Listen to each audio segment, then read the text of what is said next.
I had started my career in the City of London as an investment banking analyst. And then, of course, I sort of cycled through the usual path. I'd gone from analyst to associate to vice president. Interestingly, coming to sort of that job, that investment banking role, straight out of university, out of undergrad, I never really had any aspirations to be an investment banker.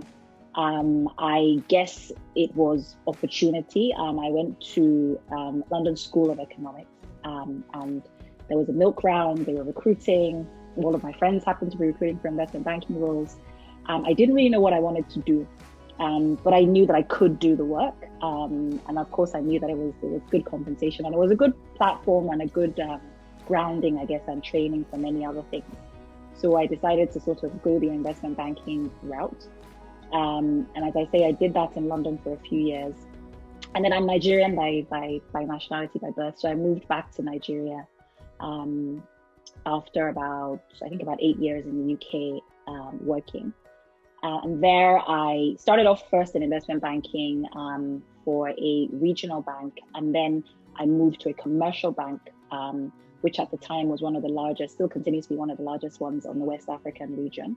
And I became the head of corporate development. So it allowed me to be on a different side of the table, but doing similar work. So I was still looking at large transactions on behalf of the bank. I was looking at acquisitions. It was the first time I managed people. So I also had a team that I hired and I managed. It was a good time. It was quite enjoyable. Lots to learn. From a personal development standpoint, from a career standpoint, and then came the MBA.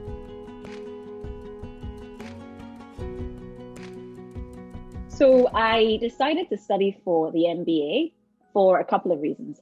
One was I no longer felt like I was enjoying the investment banking role, whether I was on, whichever side of the table I was on.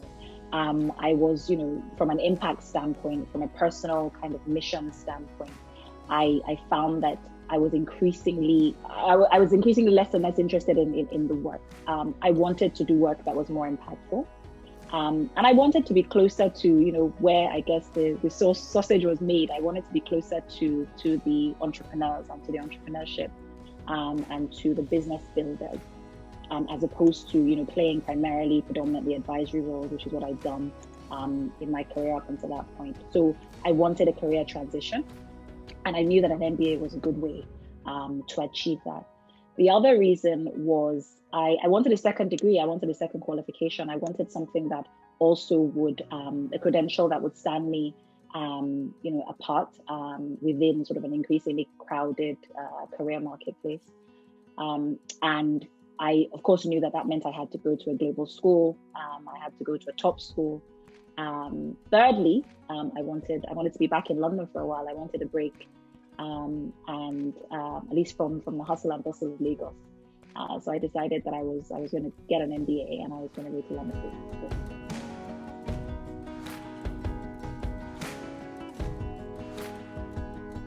My favorite thing was the community and the clubs and the societies and all of the opportunity that brought to not only meet people, but really to sort of explore other interests outside of work that I had not had by virtue of the career that I'd had thus far.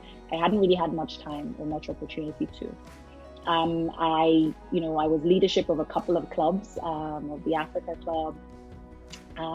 We put together conferences. I met other students from all over the world. We traveled. I traveled on the African continent sometimes as well. So I think that community and that opportunity to just connect with other people, build my network internationally as well, was a pretty big deal, and I would say was the big highlight. Obviously, I have I made a couple of lifelong friends as well that I continue to stay in touch with. That I would say was another major highlight of my time at London Business School. And really the third piece, which might be a bit of a cliche, is I just love the City of London. So being back in London for a year, for a year for the MBA, and then I stayed, but for a couple of years, was a great part of the MBA for me as well. London's a great city, and being in the middle of the financial capital and having that opportunity to reconnect with colleagues, to explore a new direction for my career in London of all places was fantastic.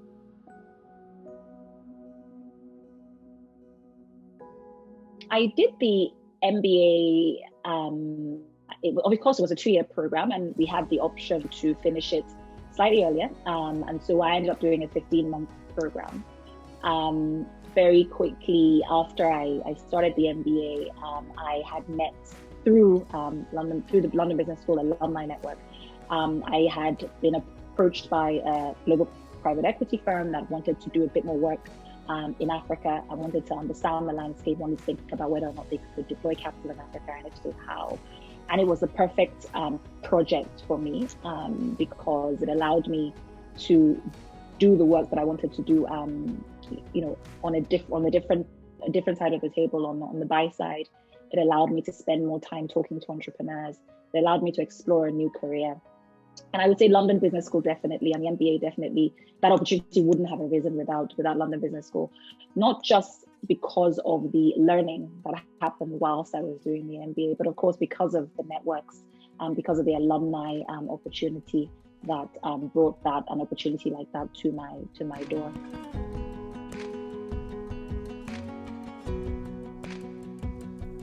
I mean, I think as with any kind of experience where there's 400 of you and you spend a lot of time in each other's business, very quickly those circles narrow to the core group that you will, one, spend your time with on the program, but of course also then go on to have the long-term relationships with. And my core group has actually largely remained the same.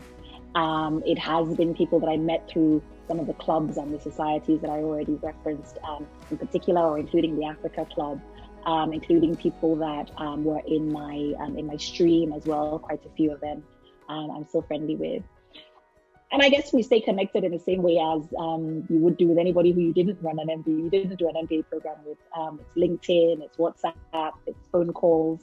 And it's really nice just to see the way people's lives have evolved, and the different directions people have taken post their MBAs, and the career pivots that many people were able to achieve on account of the MBA. So I would say social media is probably the biggest way that we keep touch.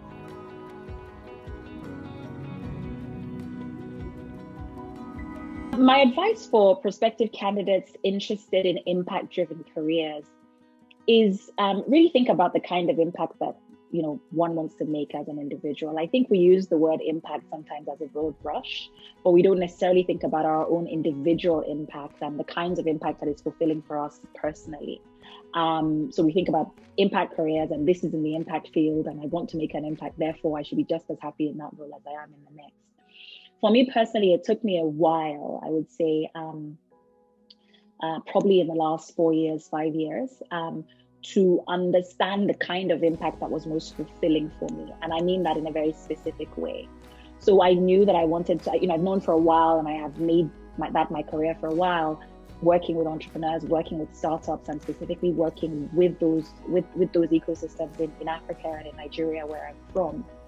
But over time, I have become much, much clearer that, if you distill that even further for me personally, the intersection between that desire for impact and within those spaces and my own identity as a woman and as a woman in business, that's meant that the impact that I want to drive and where I want to spend my time is actually in helping female entrepreneurs grow their businesses, scale their businesses, and perhaps build some of the networks and have opportunities for some of the opportunities that don't come as easily for women. I think in many ways, my early career, I was pretty lucky. Not everybody has the kind of opportunity that I did to live in the UK from Nigeria and to work in an investment banking role and to be quite successful and quite well liked in it. And that meant that I took quite a few things for granted, I think. And I thought, it was easy for me, so it was easy for everybody else. And as I spend more and more time with entrepreneurs, I started to realize that the female entrepreneur experience is actually very, very different from the male entrepreneur experience, whether it is the 2% of capital that she's able to raise, whether it's the implicit bias when she's trying to raise capital, whether it is, the other kinds of ways in which it's difficult to navigate some of those spaces. And so for me now, where impact is most important is in bringing together the experience, the privileges that I've had, the networks that I have, and then understanding that the impact that I would like to drive now is for female entrepreneurs. So that's my little sort of personal example of my advice, which is that I think it's important to sort of, constantly kind of test and push the boundaries of the impact that you think you want to drive. Be open to sort of, examining that, exploring it quite carefully, testing the boundaries, thinking about the things that really ultimately motivate you, and then leaning in the direction of those things. I think ultimately there's so many ways in which we can make an impact on the world, and none of it is ever lost really if it's well intended. But I think ultimately from a fulfillment standpoint, it's super important to constantly be iterating on what makes one happy, how one can be impactful, and how one sort of achieves that to the fullest of their ability.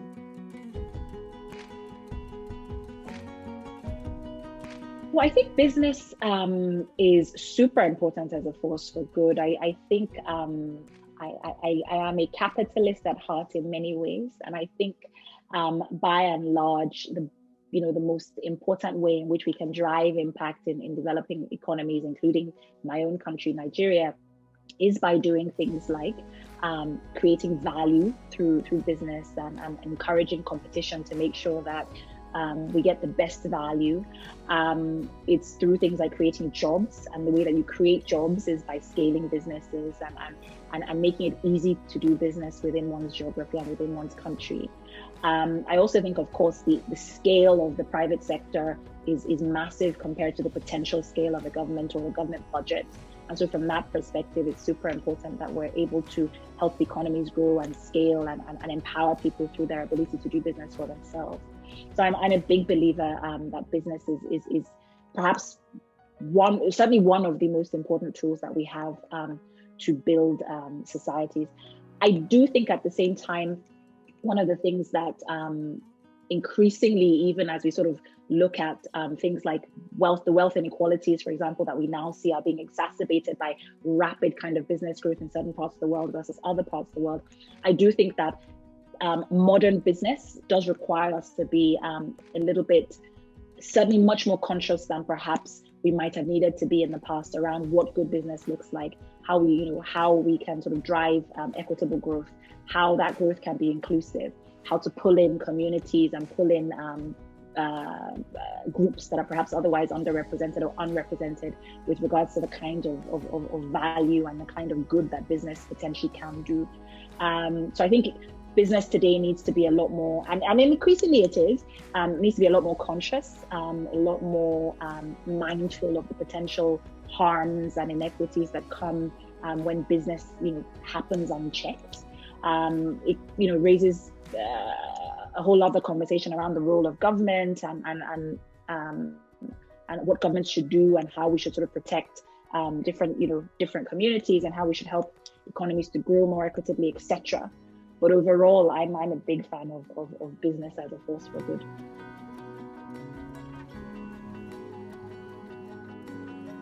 I think there's so much potential in developing economies. And one of the things that excites me, I live and I work in a developing economy. And of course, I work with entrepreneurs, is really the opportunity through business and through entrepreneurship to deliver value at scale and to really transform and change people's lives. So from that perspective, it's less advice and it's more encouragement for business people and entrepreneurs in developing economies. I view them as angels and people who really have the opportunity to transform our lives. And in many ways, I think that's potentially a heavy cross to bear and quite a lot of responsibility. I think that it's important also that, of course, we are constantly doing business to sort of good global standards and implementing best practices. I see a lot of that anyway, and I think there's a misconception that doesn't happen in emerging markets, and it does. So from that perspective, I don't have a whole lot of advice relative to perhaps what I might see or observe in other markets. I do kind of view entrepreneurship and business building as a massive path to wealth creation and transforming lives if wielded as tools for good. And I get very, very excited, and I always want to encourage entrepreneurs who are thinking about building businesses to sort of think about scaling and think about ways in which they can deploy that value and that good as quickly as possible to as many people as possible in developing markets.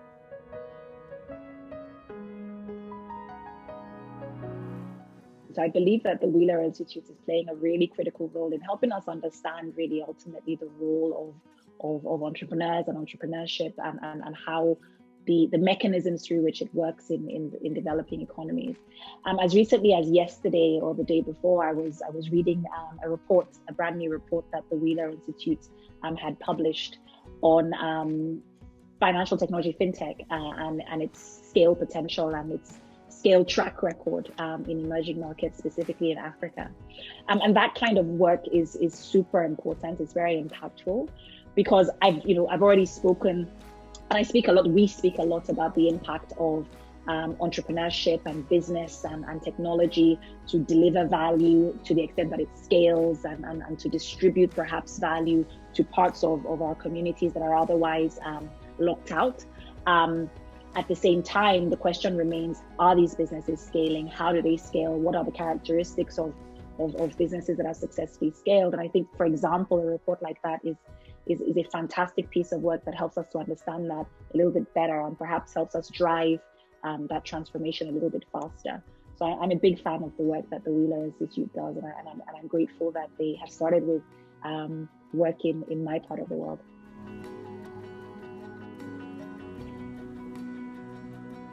The most important thing to me personally, work-wise, ultimately is, I would say, not so much the cliche of work-life balance, I beg your pardon, more the fulfillment of work.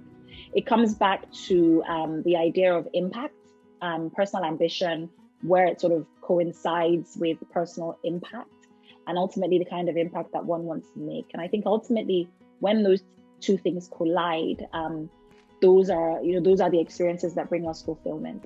So for me, I worry less about things like the number of hours I spend in one at home or at work, and thankfully I've been able to build a work life that allows me to sort of merge the two quite comfortably, and has allowed me to sort of do the work that I enjoy, do it primarily from home, for example, through the pandemic, etc. But still kind of find that fulfillment. So the most important thing ultimately is the fulfillment. And that comes from working with entrepreneurs, and specifically working with female entrepreneurs for me.